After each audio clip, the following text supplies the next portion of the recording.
So how do I get motivated to stick to the keto diet? So this is someone who's struggling to stay on just with everything going on, but they really want to stay consistent with the keto diet. So we're going to start by talking about what not to do. Okay. So number one is expect yourself to be perfect. Get okay with making mistakes. Get okay with it being a struggle to get started. Because if you think about anything new you've ever learned in your life. Like when you started college, did you automatically know everything you were going to learn in the next 4 years? No. I mean, that's the whole point of college. You didn't even know how to do college when you start. This is such a fresh example right now because we had two teenagers start college this year, both at very different schools. And now all of a sudden they've had to transition to online. So even though they're familiar with college and their classes and their teachers, they don't know how to do college online. Now they're starting to get better at it, but when in the beginning, you just have to let yourself be okay with messing up and making mistakes and not using that mistake you made as an excuse to quit. Because the only way to fail is to quit and give up on yourself. Yeah. So the other tip is don't think you're going to feel like doing this every day.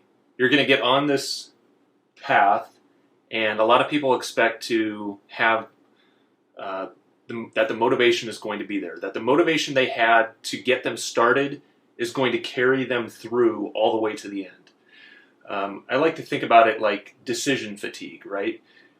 Decision fatigue is a real thing.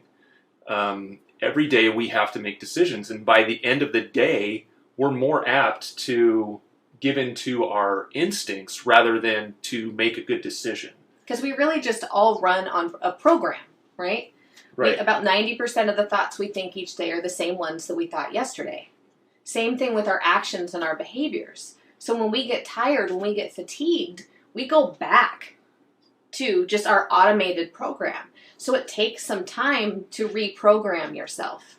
And it's like building a muscle, right? Building motivation is kind of like a muscle. Sometimes it's not something that's just there. It's something you have to generate. You have to be active in generating motivation to do a lot of things. We talked about last week people working out at home for the first times, and I said treat it like it's your job.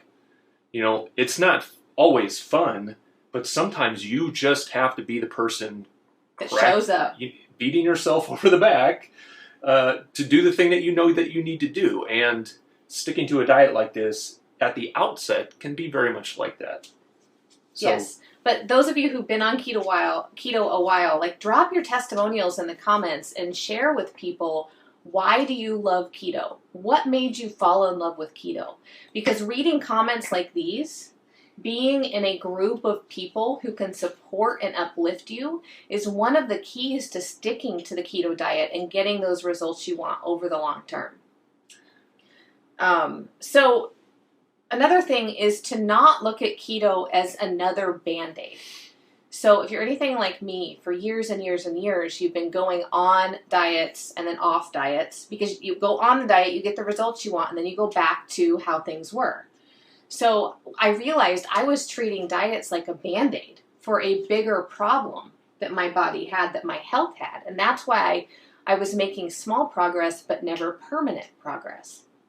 Yeah. So don't think of the keto diet as a short-term solution. Think of it as something you're going to do on your path to getting the health you want. And a lot of people, like, you know, myself, it's no longer about weight loss. It's about cognitive health and cardiovascular health even. You know, so that is a long-term strategy that I'm employing, and it's not something I can do for a year and then expect it to carry me through the rest of my life. I have to do this for the long term. And once I got okay with that, it became much easier. You get over the things that you realize don't really matter all that much. And don't think you're never going to eat carbs again. Because FOMO, fear of missing out, really gets in a lot of people's way. Think about it as you're going to change your relationship with carbohydrates. Because that is what happens with people on keto. You're simply changing your relationship with carbohydrates. So you're going from a generally high carb diet to a low carb diet. There's going to be times in your life when you decide to indulge.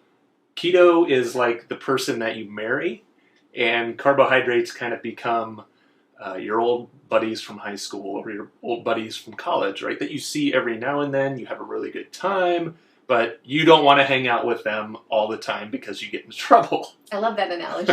Yeah. Yeah. I love that. Yeah. So again, I'm going to come back to don't quit. You are going to get some criticism from other people. So don't expect not to. When you share you're on keto, there's a lot of misinformation out in the world. You know, we hear it on the channel all the time. We hear it from clients, from people in the membership. So just be prepared for that. You know, educate yourself. Buy an educational program on keto, whether it's ours or someone else's. And the last thing is use your mirror neurons as a superpower. So we all, humanity, right, has these things where we copy what we see other people doing. So if you've ever heard, like, you become like the 5 people that you surround yourself with and that you spend the most time with, right? The magic in my life has always happened when I join a group of people who are performing at a higher level than I am. That's helped me with my health. That's helped me with my business. It's helped me with improving my skills. When you are surrounded by other people who are facing the same challenges and struggles and you can share that journey with each other, there is power in that. And that has to do with your mirror neurons. Because think about a baby. They want to walk. Why? Because they see everybody else walking. They want to use utensils. Why? Because they see everybody else using utensils. I mean, otherwise they just use their hands, right? I mean, like at the beginning. But they start to want to mimic other people. That's your mirror neurons. And so in our membership program, we have weekly video group coaching calls. And right now, 100% of the people are showing up on camera, and that is amazing. I love that. We show up as we are. It doesn't matter if we're having a crappy day.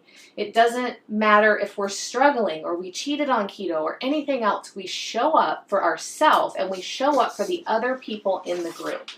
And there is massive power in that. So join some kind of a support group, whatever works best for you. So you can check out our membership program. Like I said, the price triples at midnight. So you make sure if you're watching this live, make sure you check that out. That's wholebodyliving.com/membership. All right, so instead, like we did what not to do, right? Yeah, we did a long what not to do. We did a long what not to do because we don't cover that. We always talk about what to do, but there's a few things we want to talk about that you should do. And one is embrace failure. Like, look at every failure you have, whether it's, oh, I didn't know that ingredient was in there. Oh, someone told me that wasn't a keto food. Oh, I've been doing this wrong all along. Embrace those things just as part of the learning process. Not that you screwed up. Because nobody is perfect on day one. How many mistakes did we make when we started? Like, a lot. Tons. We went through a really terrible cyclical keto We did an experiment. For 6 weeks, we promised our channel we were going to do this. When we first started, we were eating the maltitol like gummy bears and candies we didn't know any better. It was awful. Yeah, everybody has to start at the beginning. So don't beat yourself up about it. Be okay with failing. Be okay with imperfection. And I'm saying that being a perfectionist. So I get it. It's difficult. Switch to a learning mindset or a growth mindset, right? A lot of people think that we can't learn new things or that we're kind of stuck with what we know. Have a growth mindset. Like, be a rabid consumer of information on the internet. That's where we learned a lot of the stuff that we know early on. And that's one of the reasons I went back to school, is because I realized that I had a passion for this and that I really wanted to know how the biochemistry works. So it doesn't matter how old you are, you can always learn something new, and you can always spread that knowledge to somebody else, which is a positive way to help yourself, help somebody else. When you hear yourself saying in your mind, oh, I already knew that, oh, I already knew that, challenge yourself. Okay, I knew that, but am I doing that? Am I implementing that? Am I taking action on those principles? Because until we take action on the things we learn... Learning without action is I don't know. It's nothing really. So, and then connect with that deep why inside of you. So this is really important, and I know everybody's like, oh, your why, your why, your why. Like, you hear it a lot, right, in the health and fitness industry. But connecting, not your surface why, not I want to fit into those jeans again, or I want to look good in clothes. The deep why that's deep inside of you.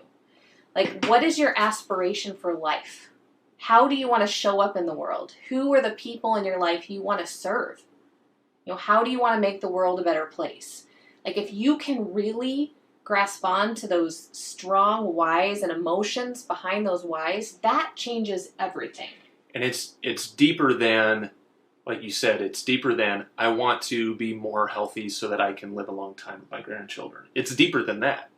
It's I want to lose weight so that I can keep up with my grandchildren, so that I can influence them with things that I learned over the course of a lifetime. And if I'm not around, that wisdom might not, get transferred, right?